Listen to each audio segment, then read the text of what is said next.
en la segunda carta a los tesalonicenses,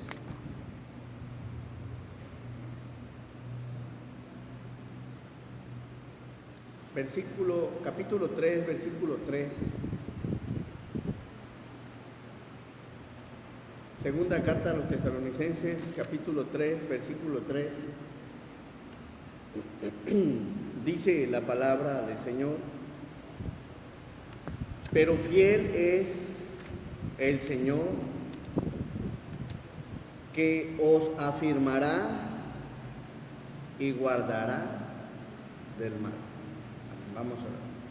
Nuestro amado y buen Dios, te damos gracias por la bendición que nos das de estar aquí en tu casa, Señor. Bendice, Padre, a tu iglesia, Señor, fortalécela, consuélale, Señor, que tu palabra sea de bendición, de fortaleza, de ayuda. Ayúdanos, Señor, a entender, a comprender, a reflexionar en tu palabra. Permite que nuestros corazones, Señor, sean corazones sensibles a ella, para poder guardarla, Señor, y tomarla en cuenta. Nos ponemos todos en tus manos también como iglesia. Te pedimos que nos perdones, que nos limpies de todo pecado, de todo lo que no te agrada, Señor, porque te fallamos, te ofendemos y muchas veces hacemos lo que no es de agrado a ti, Señor, pero te pedimos perdón por medio de tu Hijo amado, nuestro Señor y Salvador Jesucristo. Amén.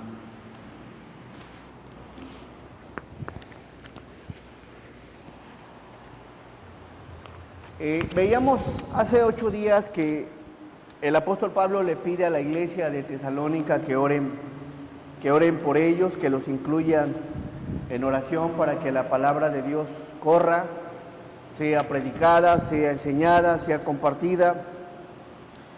Y veíamos que parte de lo que él como líder y los líderes que había, veíamos a la luz de la Biblia que pues tienen la misma lucha. Luchas en la carne, lucha con el mundo, el mismo Satanás se opone. Y hablando y analizando un poco en relación a la lucha en la carne, Pablo como líder decía que él como persona, como líder espiritual en su carne, había dejado muchas cosas que tenía como pérdida.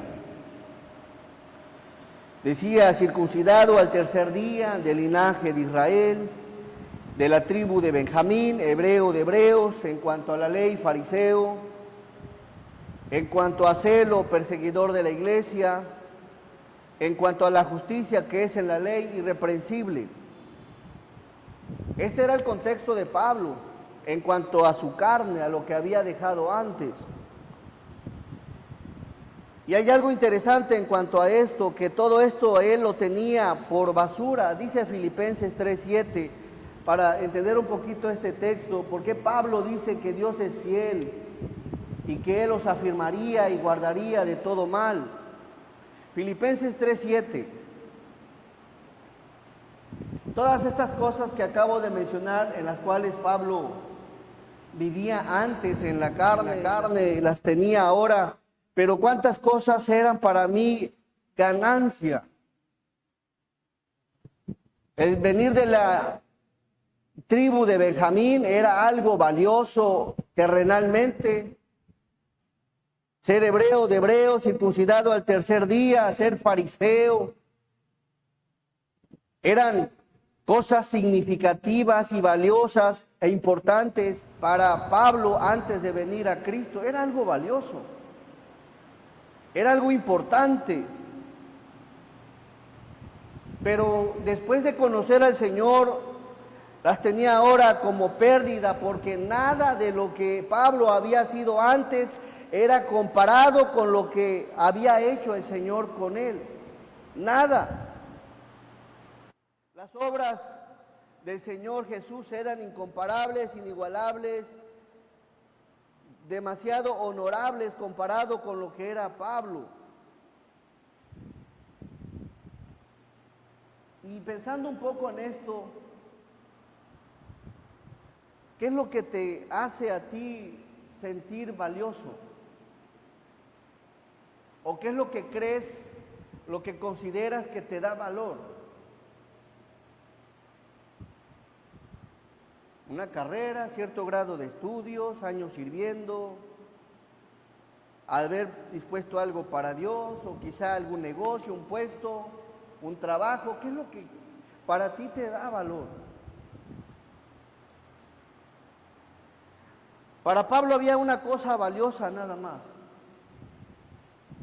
y se llamaba Cristo. Cristo es valioso. ¿Qué es lo que movió tanto a Pablo?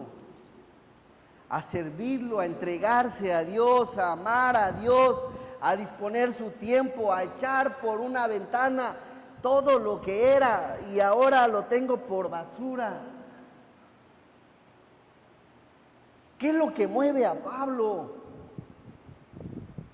a decir ya no esto? La fama, el poder, el liderazgo, el verse las ropas. ¿Qué es lo que lleva a Pablo a desprenderse de lo que humanamente la gente le da valor?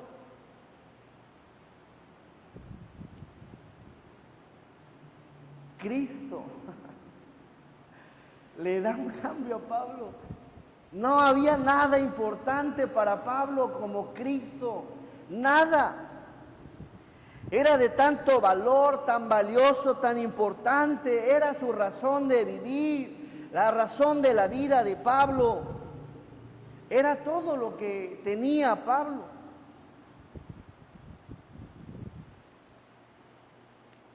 Y así empieza su caminar en la vida de la fe.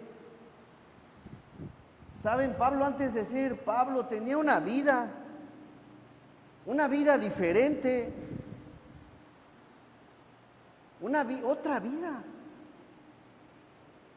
Era de lo más importante de Israel, fariseo, las mejores ropas, los mejores lugares, la mejor casa, pues eran adinerados. Para la gente eran personas honorables, personas importantes, personas letradas, que no cualquiera venía y le venía a hablar a Pablo.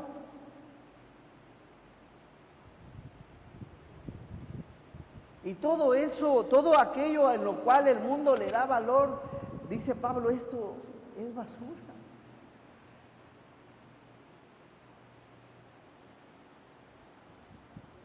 Cuando empieza a conocer quién es su Señor, quién es Cristo. Yo no sé cómo a veces vengamos a la iglesia, con qué valor que te pongas tú como persona ante la sociedad, o qué es lo que tenga para ti más peso, si lo que la gente piense de ti o lo que piense Dios de nosotros.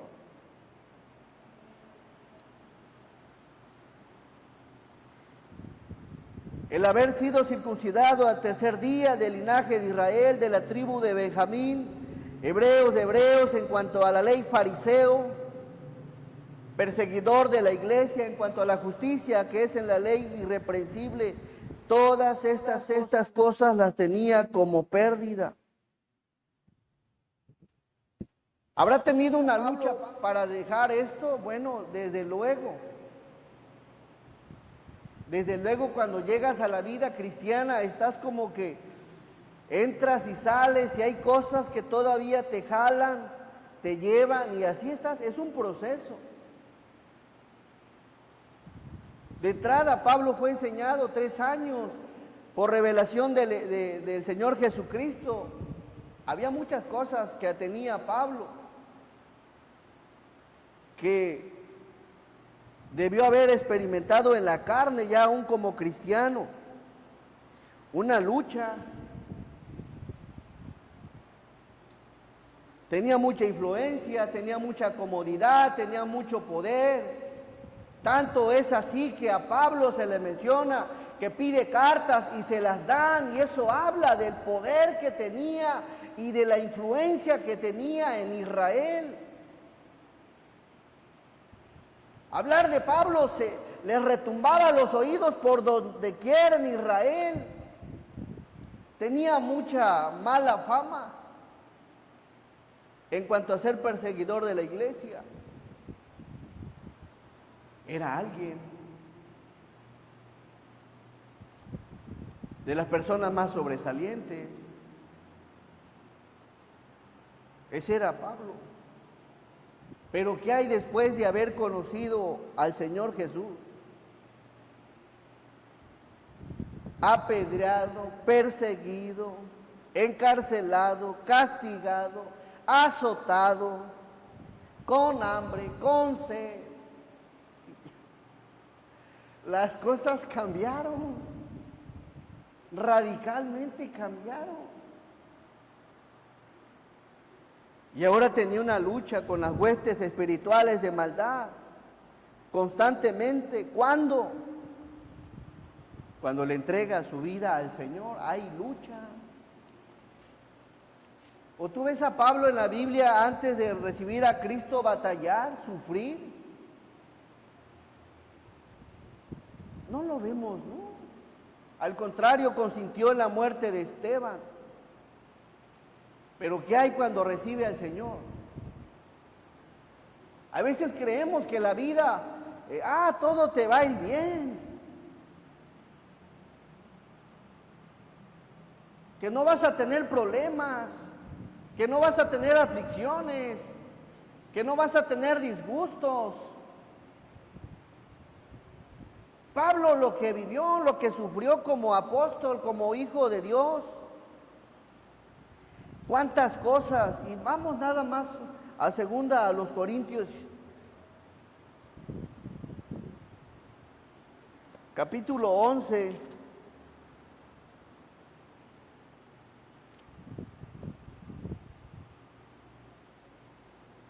Versículo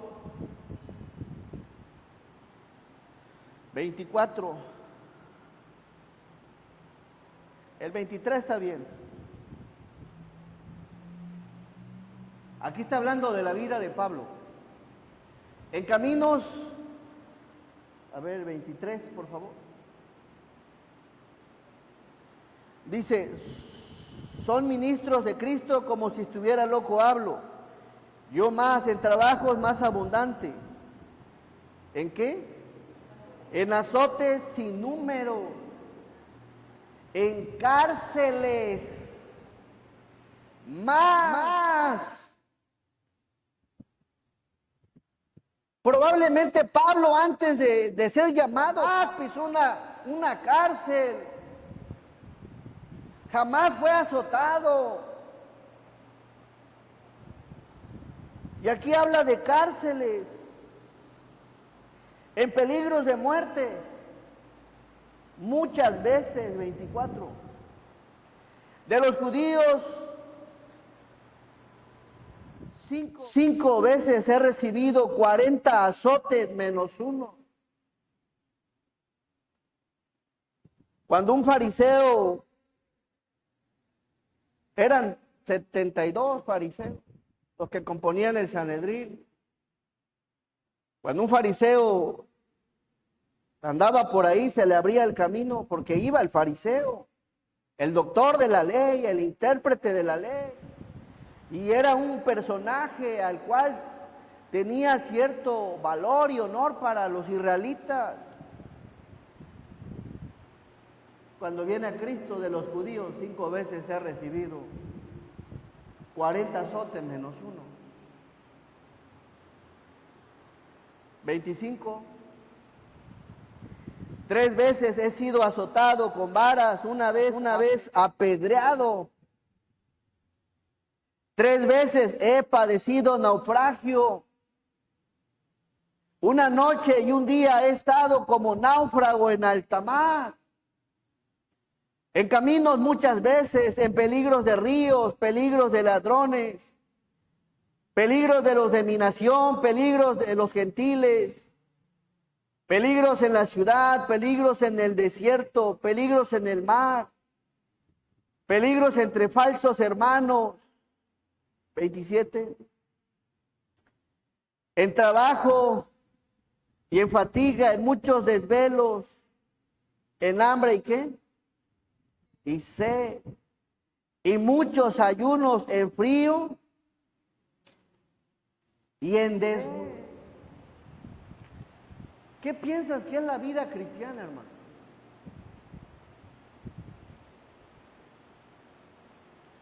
Por eso cuando llega, vamos por favor a Tesalonicenses, cuando pide, oren por nosotros.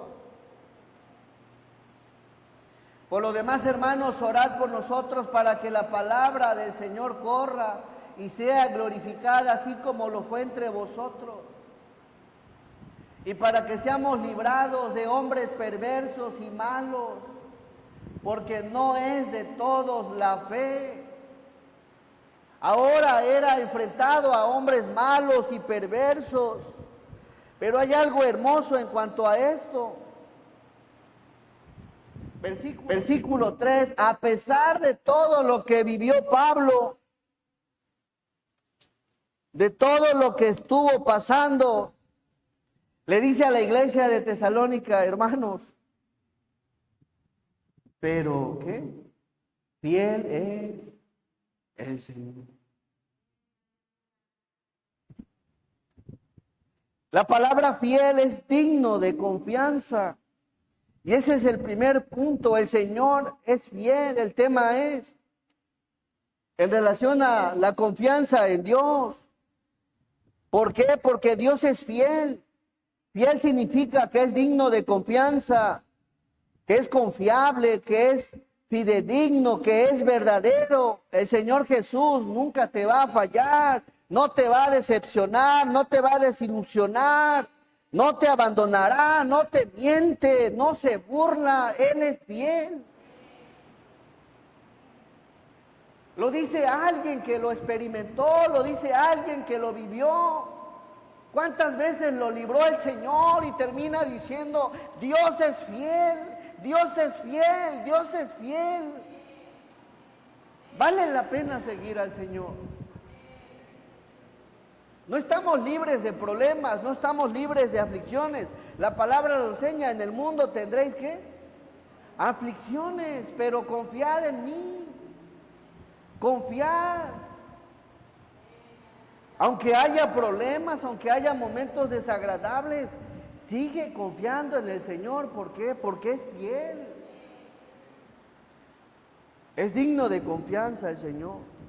Y eso motivaba a Pablo a seguir adelante y a exhortar a la iglesia de Tesalónica, sigan adelante. No desistan, aférrense, sigan, fiel es Dios. Primero los Corintios 1:9. Hermanos, Dios dentro de sus atributos está en la inmutabilidad, en su naturaleza, quiere decir que no cambia, que Él es fiel todo el tiempo y en todo momento. Dice la palabra, fiel es Dios. Con eso los exhorta Pablo a la iglesia de Tesalónica, Dios es fiel. Y a los corintios también, fiel es Dios por el cual fuisteis llamados a la comunión con su Hijo Jesucristo, nuestro Señor. Vamos a Deuteronomio 7:9. A veces la gente se aleja, se decepciona y cree que la vida cristiana es solamente lo bueno, lo bueno, lo bueno. Y se va. Porque cree que Dios no está con él, que cree que Dios ya se olvidó, que Dios ya se alejó, que Dios no lo bendice, que Dios no lo cuida. Si Dios fuera bueno, entonces ¿por qué me pasa esto? Dejan de servir por un problema y le atribuyen a Dios cosas que no. La Biblia enseña que Dios es fiel, pero también enseña que va a haber problemas y a pesar de los problemas, Dios seguirá estando contigo. Le dice aquí en la palabra Deuteronomio 7:9, conoce pues que Jehová tu Dios es Dios, Dios fiel, digno de confiar, digno de confianza, que guarda el pacto y la misericordia a los que le aman y guardan sus mandamientos. ¿Hasta cuánto? Hasta 1000 generaciones. Qué precioso. Amén. Hermano, no confundas a veces las cosas. Que las circunstancias no te lleven a decepcionarte de Dios. Dios es fiel, hermano. Estamos en un mundo de maldad. No te pido que los quites, le dice el Señor a su Padre, sino que los guardes, que los guardes. Dios desde luego sabe que vamos a pasar problemas. Y sé que todos ustedes algún problema tienen. Pero Dios es fiel. Ahí está Dios. No te alejes del Señor. Dios te escucha, Dios te ve, Dios te observa, Dios conoce lo que estás pasando, Dios sabe lo que estás atravesando, Dios sabe qué necesidad tienes. Y lo sabe muy bien.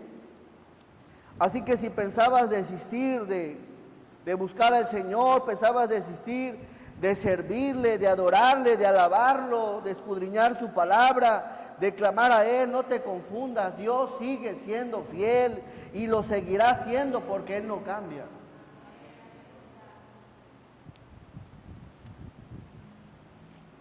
Juan 16, por favor.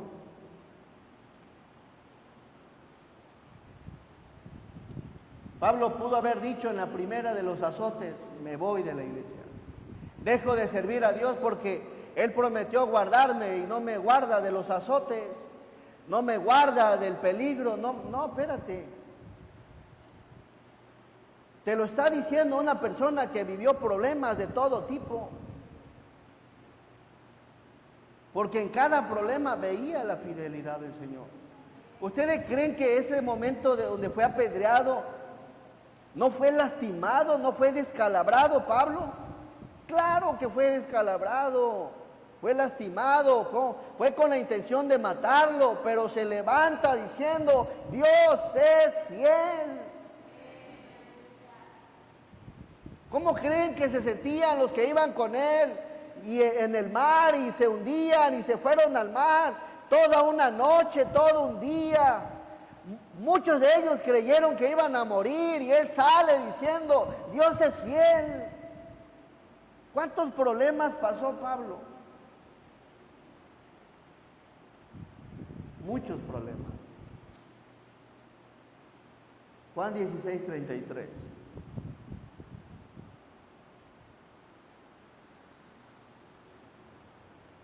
Estas cosas, dice el Señor Jesús, estas cosas os he hablado para que en mí tengáis paz. En el mundo tendréis, ¿qué?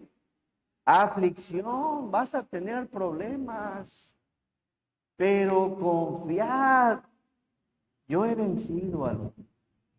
Amén, confía. Vas a tener problemas, pero confía, soy fiel. No te voy a abandonar, no te voy a dejar, te voy a estar sustentando, te voy a guardar. Dios es fiel, hermanos. Así que la palabra aquí confiar quiere decir que tengamos valor, ánimo, confianza.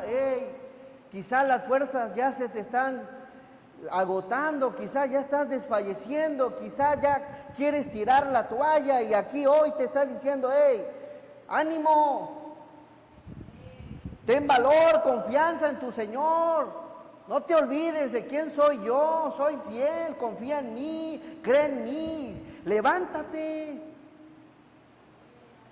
A veces hay problemas donde ya nos somos sacudidos, donde a veces creemos que ya, Señor, ya no puedo más.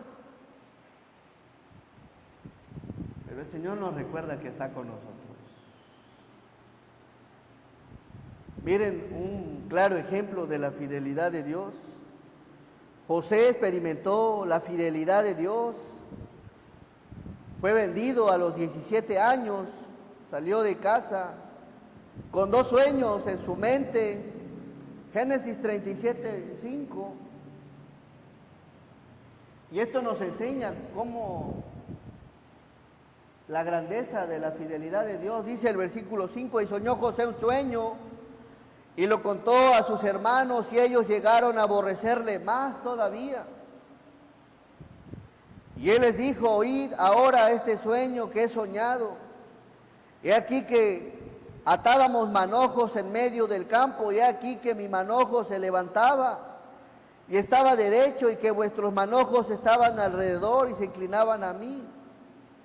Le respondieron sus hermanos: ¿reinarás tú sobre nosotros? ¿O señorearás sobre nosotros? Y le aborrecieron aún más a causa de sus sueños y sus palabras. A José fue vendido, difamado, encarcelado y olvidado. Capítulo 39, versículo 21. Pero miren quién estaba con él. Escuche bien, fue vendido. Caminó de donde se encontraban en Canaán hacia Jerusalén. No llevaba las mejores botas para evitar el piquete de escorpiones, de serpientes. Él iba caminando y había fieras, debió haber habido fieras en el camino. Llega a Egipto. Pero vemos ahí a alguien con él. No la estaba pasando nada bien. Iba amarrado. No la estaba pasando bien. Tenía sed, iba caminando del desierto. No la estaba pasando bien. Pero Dios estaba con él. Jehová estaba con José y le extendió su misericordia y le dio gracia a los ojos del jefe de la cárcel. Pasó muchos problemas. José llega a Egipto, es comprado por Potifar, es calumniado, es llevado a prisión injustamente, y un personaje se olvida de él, y a pesar de todo, él llevaba algo en su mente, unos sueños. Y no dudo que José recordó: Dios es fiel. Dios tiene un plan en esos sueños conmigo, no sé cuándo, no sé cómo. Miren qué dice la palabra en el capítulo 45. Así que ten paciencia. Capítulo 45, versículo 7. Aquí se da cuenta José que Dios es fiel con su pueblo. Y Dios me envió delante de ustedes para preservaros posteridad sobre la tierra y para daros vida por medio de gran liberación. Dios me envió.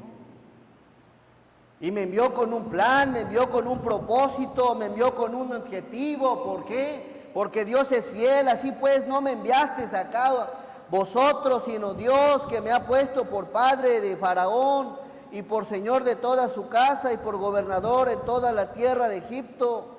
Hay veces no entendemos las cosas. ¿Por qué me enfermé? ¿Por qué mi mamá? ¿Por qué mi papá? ¿Por qué mi esposa? ¿Por qué mi hijo? Y quizás no las entiendas, pero debes de comprender algo, que Dios es fiel y que jamás te va a abandonar.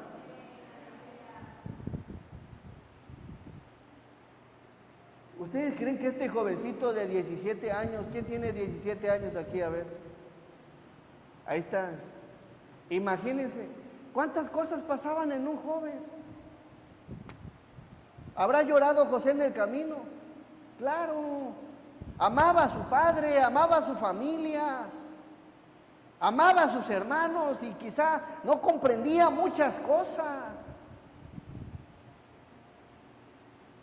Y a veces no vamos a comprender las cosas. Pero recordemos que Dios es fiel. Quizás, no sé, ahorita estás aquí en la iglesia, pero puedes verte en una situación complicada, de peligro, de muerte, y recuerda siempre que Dios es fiel, que no te va a abandonar.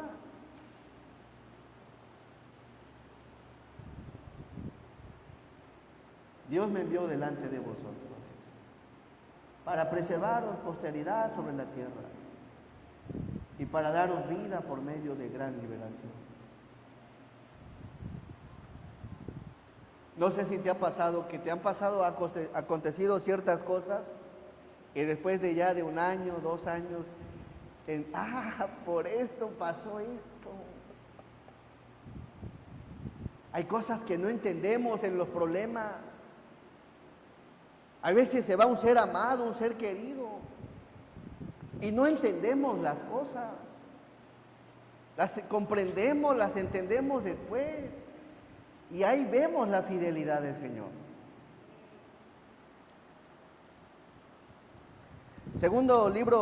Segunda carta a los Tesalonicenses. Pero fiel es el Señor, y número 2, que os afirmará.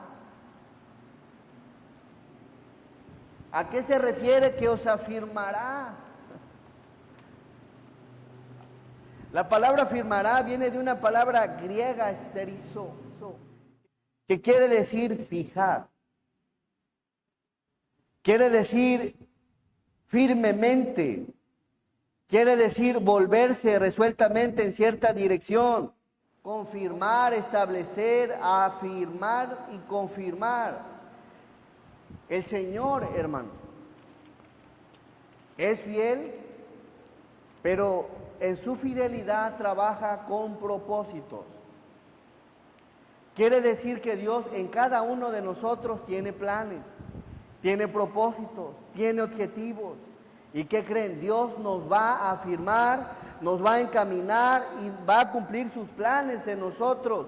Dice la palabra que os afirmará. ¿De qué forma Dios nos quiere afirmar? ¿De qué forma Dios nos quiere establecer? ¿De qué forma Dios nos quiere transformar? Lo encontramos en la segunda carta a Timoteo, por favor. Capítulo 3.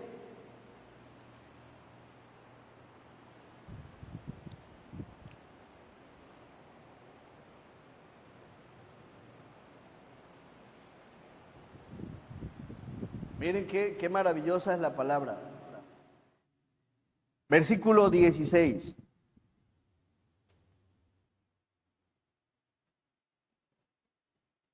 Toda la escritura es inspirada ¿por quién? Por Dios. Y aquí viene lo bonito. ¿Y útil para qué? Para enseñarnos, para redarguirnos, para corregirnos, para instruirnos en justicia. Versículo 17. A fin de que el hombre de Dios sea perfecto, quiere decir maduro, enteramente preparado para toda buena obra. El plan de Dios es afirmarte, establecerte, hacerte crecer por medio de su palabra, para que seas una persona madura, una persona preparada para toda buena obra. Y mientras tanto, mientras estemos en las manos del Señor, Dios usará su palabra. Y cada vez que escuches su palabra, Él te está afirmando, te está fortaleciendo, te está fijando en su palabra para que tengas enfoque, para que crezcas, para que madures. Y Dios tiene un buen plan en nosotros, que crezcamos. Ahora entendemos por qué las circunstancias que no son muy de agrado, Dios las usa para nuestro bien. Son lecciones de vida que confirman la palabra. A fin de que el hombre de Dios, eres hombre de Dios, eres hija de Dios. Bueno, Dios tiene un plan en tu vida. Y dentro de sus planes es prepararte para que seas una persona que estés hecha para toda buena obra. Toda buena obra, en todo tiempo, con cualquier persona, en cualquier circunstancia, que seas una persona para buenas obras. Y le dice Pablo a la iglesia de Tesalónica, Dios es fiel. Recuerden esto, y los va a afirmar, los va a establecer. Número 1, por medio de su palabra. Y qué bonito cuando sales de aquí, comprendes la Biblia, dices, Señor, voy a aplicar esto en mi vida, he estado alejado de ti, he estado errado en ciertas cosas, voy a cambiar esta actitud y Dios te va afirmando. Hebreos 2, por favor. 12. Hebreos 12, versículo 6.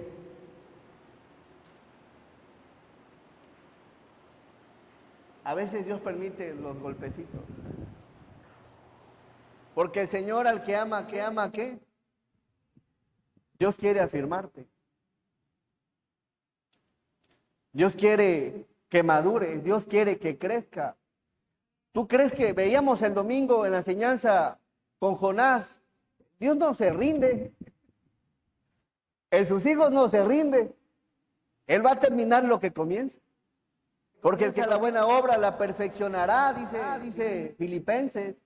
Así que el plan de Dios es usar su palabra. Pero también usa a veces de la disciplina, porque el Señor al que ama disciplina y azota a todo aquel que recibe por hijo.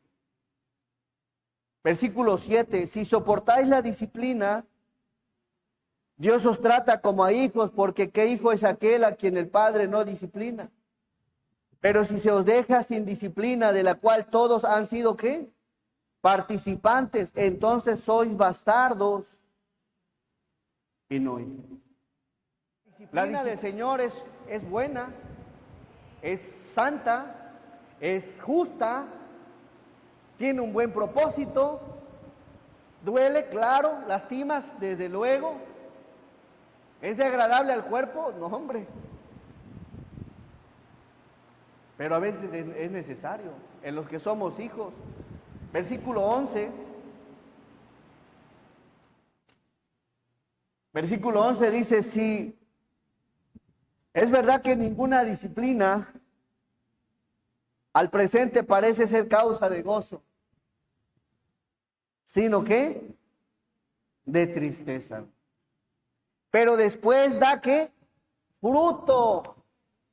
Y ahí está la clave, fruto apacible de justicia. Dios quiere que tengamos fruto, y el fruto, el amor, el gozo, la paz, la paciencia, la benignidad, la bondad, la fe, mansedumbre, templanza. Dios quiere que tengas fruto de justicia a los que en ella han sido ejercitados. Así que, hermanos, Dios te va a afirmar, a todos nos va a afirmar. Quizá algunos tienen una madurez un poquito, pues ya son más maduros que otros, pero pues Dios nos sigue a todos moldeando. Al pastor lo va a seguir disciplinando, como todo cristiano, a las ovejas igual.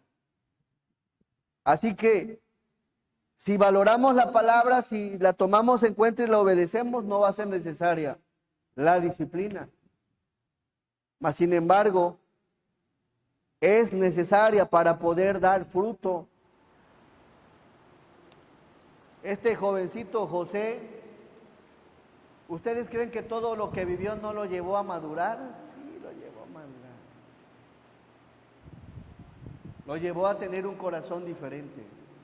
Cuando sus hermanos llegaron allá a Egipto, José era ya una persona con frutos.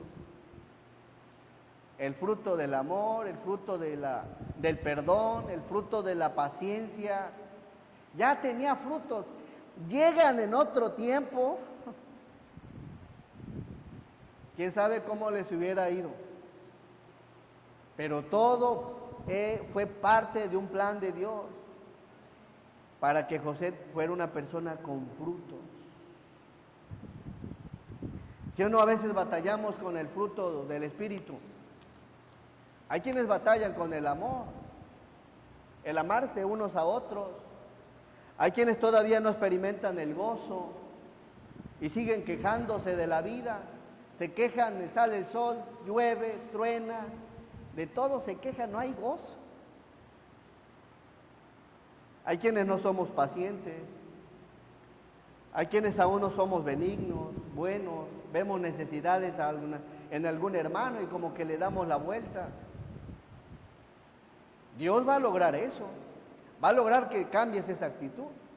Una, que escuches la palabra, que tienes que ser bueno, o dos, haya algo, una disciplina para que comprendas que debes de ser bueno.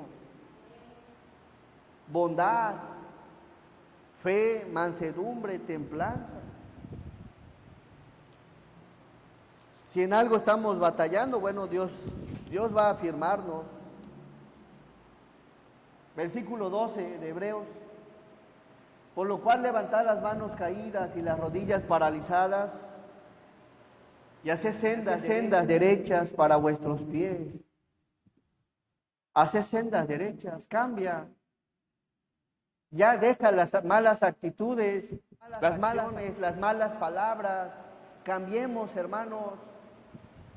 Hay de dos, o nos afirma Dios con su palabra, o nos afirma con la disciplina, pero pues sería más bonito que nos enderecemos con la palabra del Señor.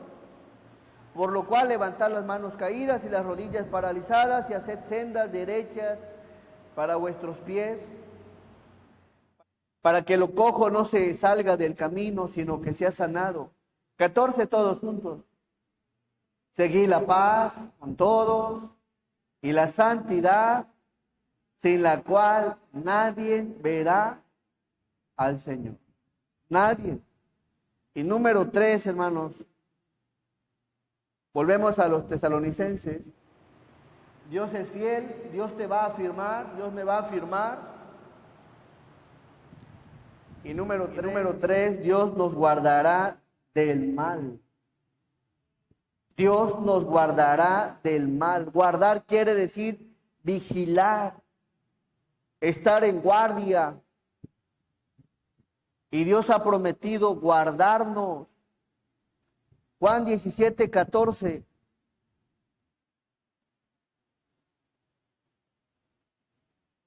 El Señor ha prometido guardarnos, hermanos. Yo les he dado tu palabra y el mundo los aborreció porque no son del mundo, como tampoco yo soy del mundo. No te ruego que los quites del mundo, sino que los guardes del mal. Y miren qué bonito nos guarda el Señor. Salmo 121. Salmo 121. Es un hermoso canto. Alzaré mis ojos a los montes. ¿De dónde vendrá mi socorro? Mi socorro viene de Jehová, que hizo los cielos y la tierra. No dará tu pie al resbaladero, ni se dormirá el que te guarda, porque te está vigilando, te está observando, te está cuidando, no se duerme. Versículo 4. He aquí, no se adormecerá ni dormirá el que guarda a Israel, del 5 al 8 todos. Jehová es tu guardador, Jehová es tu sombra, tu mano derecha. El sol no te fatigará de día, ni la luna de noche. Jehová te guardará de todo mal. Él guardará tu alma. Jehová guardará tu salida y tu entrada desde ahora y para siempre. Amén. Hermano, confía en esto. Dios te guarda. Y si llega a pasar algo, bueno, Dios sabe por qué lo permite, pero tú confía en el Señor. Dios me está guardando, me está cuidando. Me ponché allá donde no hay ni luz ni gente. Dios me va a guardar aquí. Aquí el Señor me va a mantener. Confía en el Señor. 3 cosas que vemos de parte de Dios: que Dios es fiel, que Dios te afirmará, cumplirá los planes que tiene en tu vida, y número 3, que Dios te guardará de todo mal. Recuerda esto, hermano, que fortalezca tu fe. Yo no sé qué estés atravesando, pero recuerda que Dios es fiel. Vamos a orar. Amado y buen Dios, te damos gracias, Señor. Gracias, Padre, porque sigues fortaleciendo a tu iglesia. El apóstol Pablo termina diciendo que Dios es fiel, que Él los afirmará, que Él los guardará. Y Señor, la iglesia te pertenece, Señor, y sé que seguirás siendo fiel con ella. la seguirás edificando, Señor, la seguirás afirmando en tu palabra, Señor, la seguirás transformando, renovando. Y sé que eso es algo que viene de ti, Señor. Bendícenos como iglesia y gracias, Dios, porque observamos que nos guardas de todo mal. El enemigo acecha, el enemigo siempre va a buscar afectar tu obra, Señor, mas sin embargo vemos que tú guardas de tu iglesia, la cuidas, la sustentas y desde luego, Señor, porque te pertenece. Bendícenos, Señor, como iglesia, fortalece nuestra fe y permite que tu palabra, Señor, sea de bendición a nuestra vida, a nuestros hermanos que están pasando problemas, Señor, que tengan la confianza plena de que tú eres fiel, de que tú estás con ellos, Señor, y que tú les vas a guardar en todo momento, Señor. Gracias, Dios, por este tiempo, nos ponemos en tus manos, en el nombre de Jesús. Amén.